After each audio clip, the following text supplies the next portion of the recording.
लेकर बीजेपी प्रश्न कर रही थी वही फ्रीवीज बनाए रखने का भी वादा किया गया और भी चीजें यहां पर इंक्लूड की गई। अभिषेक जी हमारे साथ जुड़े हुए हैं, आम आदमी पार्टी प्रवक्ता। अभिषेक जी क्या कहेंगे, आप क्या ऐड करना चाहेंगे इसमें?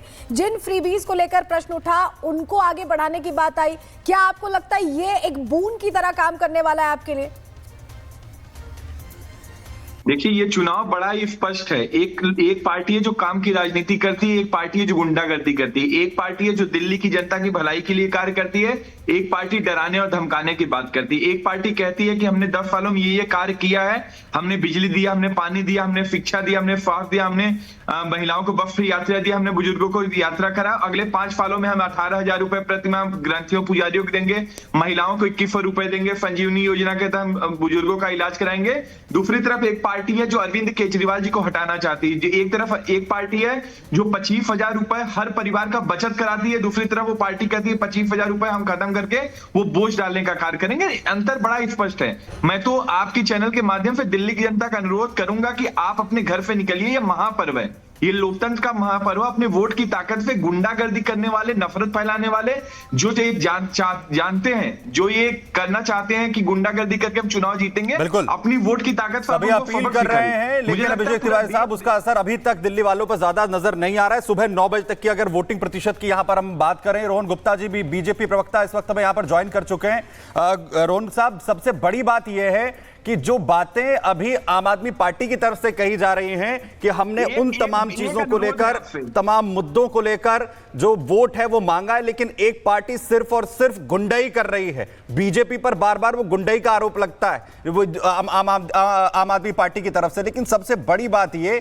कि उन्हीं फ्रीबीज के साथ अब आप लोग भी मैदान में। देखिए, पहली बात तो आम आदमी पार्टी ने जो दिल्ली की जनता को ठगा है 10 साल, आज दिल्ली की जनता उसका बदला ले रही है। हर दिल्ली वासी आज जब वोट डालने तब दिल में सोच रहा है कि 10 साल में हमको क्या मिला।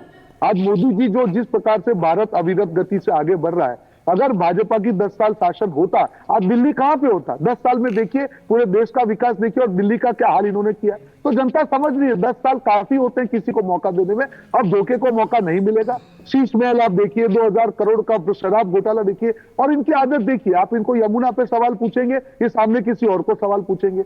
आप इनको प्रदूषण पे सवाल पूछेंगे, ये सामने। हर चीज की गलती की, विफलता की जिम्मेदारी अगर किसी और पे डालेंगे तो सरकार में रखा किस लिए है?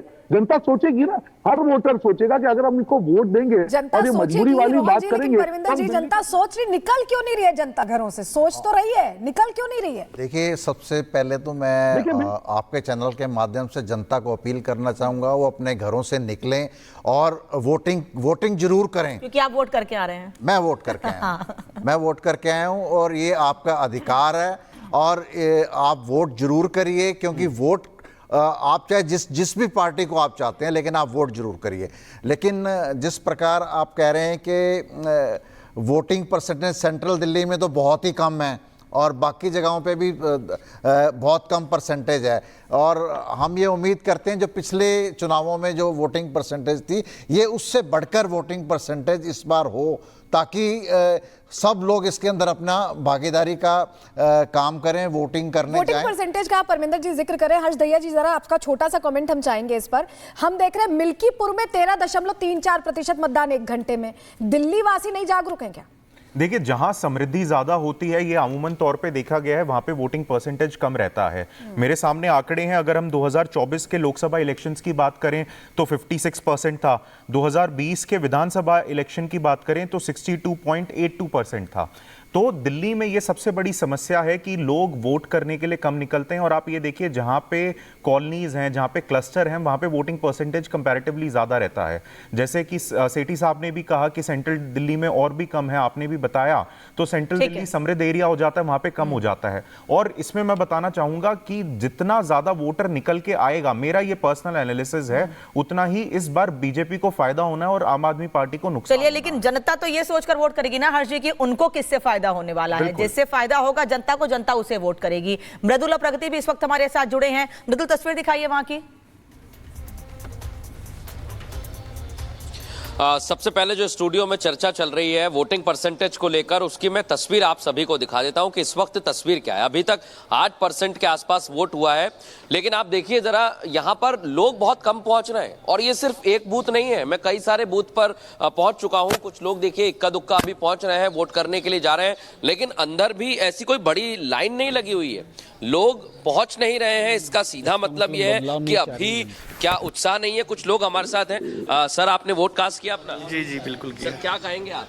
आ जाइए मैम, आ जाइए, जरा जाइए। क्या कहेंगे आप? मैं ये कहूँगा कि सबको मतदान करना चाहिए बस। हाँ। Thank you. और दिल्ली में आमतौर पर लोग कम निकलते हैं, क्या मुद्दे रहते हैं आपके? क्या मुद्दे रहे? मुद्दे तो कोई खास नहीं, वही नॉर्मल जो पॉल्यूशन एवरीथिंग, बस यही सब है। अच्छा, ये आपके मुद्दे थे? जी बिल्कुल। मैम, आपने कास्ट किया अपना वोट? हाँ। मैम, क्या कहेंगे आप लोगों से? वही जो बोले, मतलब वही है, सबको वोट करना चाहिए। आपके क्या मुद्दे हैं? महिलाओं को तो सब लोग दे रहे हैं इस बार। हाँ, वो तो है। तो आपको कौन लुभा रहा है? अब मैं क्या बोलूं? थैंक यू, बहुत धन्यवाद। तो देखिए, इक्का दुक्का लोग निकल रहे हैं, मुद्दे भी लोगों के हैं, लेकिन यहाँ पर सबसे अहम बात यही है कि अभी तक जो तस्वीर हम देख रहे हैं, सुबह से मैं 10 बूथ पर जा चुका हूँ, वहां पर बहुत कम लोग आए हैं, लेकिन प्रगति जिस बूथ पर मौजूद है वहां की स्थिति क्या है, वहां का हाल क्या है, प्रगति बताएंगे। प्रगति। बिल्कुल बिल्कुल मृदुल, और तस्वीरें आपको दिखा देती हूँ। देखिए, यहाँ पर जो वोटर्स की संख्या है वो बढ़ती जा रही है। सुबह 7 बजे के कंपैरिजन में अभी देखें तो लोग जो है अब बड़ी संख्या में आ रहे हैं यहाँ पर। और कुछ लोग तो यहाँ पर देखिए वीडियो बना रहे हैं आप फोन में। कैसा लग रहा है आपको वोटिंग? हाँ, वोट डाल दिया आपने? हाँ जी, डाल दिए। कैसा लग रहा है? बहुत बढ़िया लग रहा है। कौन से वो मुद्दे हैं जिनको लेकर आपको लगता है आज वोट डालने के लिए घर से लोग निकल? मैं बिदौरी के मुद्दे पर, कमल छाप। जी हाँ। और भी लोग हैं, उनसे बात कर लेते हैं। आप देख सकते हैं यहाँ पर बड़ी संख्या में कई लोग तो ऐसे भी हैं जो वोट डाल चुके हैं या वोट डालने जाएंगे और इंतजार कर रहे हैं। आपको क्या लगता है इस बार कौन से ऐसे मुद्दे हैं जिन पर वोट डालने के लिए लोग निकल रहे हैं बाहर? मेरा घर यहाँ नहीं है, मैं बिहार से आया हूँ। फिर भी दिल्ली को लेकर, दिल्ली इलेक्शन है, इसका कुछ मुझे मालूम नहीं है। चलिए, देखिए यहाँ पर बड़ी संख्या में लोगों की भीड़ है, चेकिंग की जा रही है, देखा जा रहा है वोटर आईडी कार्ड है कि नहीं, उसके बाद ही उनको अंदर जाने दे रहे हैं। और आप देख सकते हैं बड़ी संख्या में वोटर्स यहाँ पर नजर आ रहे हैं। सोहेल भी ग्राउंड जीरो पर मौजूद है। मैं देखिए इस वक्त कालकाजी में आ गया हूँ और यहाँ से आतिशी चुनाव लड़ रही है। बड़ी दिलचस्प लड़ाई है। आतिशी और उनके सामने रमेश भिदुड़ी और है हमारे साथ एक ऑटो वाले हैं। भाई साहब, क्या नाम आपका? मोहम्मद नसीम। मोहम्मद नसीम। तो नसीम साहब, ये ऑटो आपका है? जी। ये किराए का है? किराए पे चला रहा हूँ। अच्छा, किराए पे चलाते। ये बताइए जरा, आपके क्या माहौल है इस बार? ऑटो वाले किसके साथ है? साथ तो देखो दोनों के साथ है, 50-50 हो गए सर। क्यों 50-50 क्यों? तो ऑटो वाले की मर्जी की बात है। कुछ केजरीवाल तो बहुत सी स्कीम गारंटी ऑटो वालों के लिए लाए थे गारंटी, लेकिन अब उनका समझ में नहीं आ रहा, उसकी मर्जी है, क्या कह सकते हैं। इस बार केजरीवाल समझ नहीं आ रहे ऑटो वाले को? जी। तो कौन समझ आ रहा है? बीजेपी समझ आ रहा है। बीजेपी समझ आ रही है ऑटो वालों को, क्यों? अब इसका कुछ मैं तो इनका कहना है ऑटो वालों को इस बार बीजेपी की गारंटी समझ आ रही है। यहाँ कुछ और लोग भी हैं। इधर दूसरी तरफ मैं आपको दिखाऊं, ये लिस्ट पर्ची बन रही है, ये बीजेपी का काउंटर है और इधर एक पर्ची का काउंटर है, ये आम आदमी पार्टी का काउंटर है। कांग्रेस का काउंटर अभी दिखाई नहीं दे रहा। दूसरी तरफ अगर आप देखिए, उधर भी बीजेपी का काउंटर है और दूसरी तरफ कांग्रेस का काउंटर एक नजर आ रहा है। वहां दोनों तरफ से हम बात करेंगे किसकी गारंटी। एक तरफ देखिए, इधर ये बीजेपी का खेमा आपको नजर आ रहा है। इधर जरा घुमाइए, इधर घुमाइए। ये आम आदमी पार्टी का खेमा समझ आ रहा है। इस बार सर किसकी गारंटी चलने वाली? केजरीवाल की रेवड़ी और केजरीवाल की गारंटी चलेगी। गारंटी तो बीजेपी भी दे। वो 15 लाख नहीं दिया, गारंटी कहाँ मानेगी? लोग नहीं मानते उनकी गारंटी। कांग्रेस भी गारंटी दे रही है। भाई साहब, भाजपा जुमले देती है, कांग्रेस की गिनती मत करिए। भाजपा जुमले देती है और केजरीवाल सरकार जो कहती है वो करती है। और कांग्रेस की बात मत करिए। एक बात बताइए, अब सभी दे रहे हैं। अब बीजेपी कह रही है कि मैं 200 बढ़ाकर दे देंगे।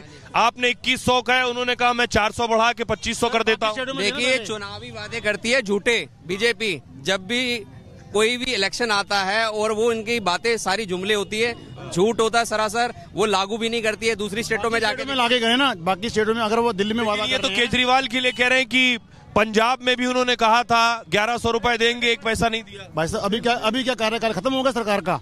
कार्यकाल चल रहा है ना, बिजली यूनिट वहाँ पे जो सुविधाएं गवर्नमेंट ने पहले ऐलान किया इलेक्शन से पहले, वो वहाँ पे लागू हैं। जो केजरीवाल जी ने दिल्ली में लागू करी वो लागू है। अब जो वादा किया है माताओं से बहनों से, उनको 2100 रुपए में भी मिलेगा, बुजुर्गों को भी मिलेगा। रेवड़ी तो केजरीवाल ही दे रहा ना, तो केजरीवाल की रेवड़ी पहले कह रहे थे फ्री की रेवड़ी देश बर्बाद कर रहा, देश बर्बाद कर रहा। सबसे ज्यादा रेवड़ी मोदी जी दे रहे हैं, ये जनता बैठी है। मोदी जी कहते हैं अब रेवड़ी दे रहे हैं, मतलब आज उनकी नीतियों पे, केजरीवाल की नीतियों पे आज मोदी जी चल पड़े, नड्डा जी चल पड़े। लगे ना अभी 25 रुपए देने लगे ना, 2500 दे रहे। आइए दूसरे, राजनीति करना सिखा दिया बीजेपी वालों को। आज बीजेपी वाले आइए दूसरी तरफ जनता का पैसा जनता को मिल रहा है। दूसरी तरफ भी। हाँ, अब उनका कहना है कि वो जो दे रहे हैं वही तो आप भी दे रहे हैं गारंटी। मैं सिर्फ इतना कहना चाह रहा हूँ, ये केजरीवाल जब से आए हैं इनके पास फ्री देने के अलावा कोई विकल्प नहीं है। इनके केजरीवाल, मैं एक छोटे से मंदिर पे अपना कार्य करता हूँ। अब इनको पूरे 13 साल बाद मंदिरों की याद आई है।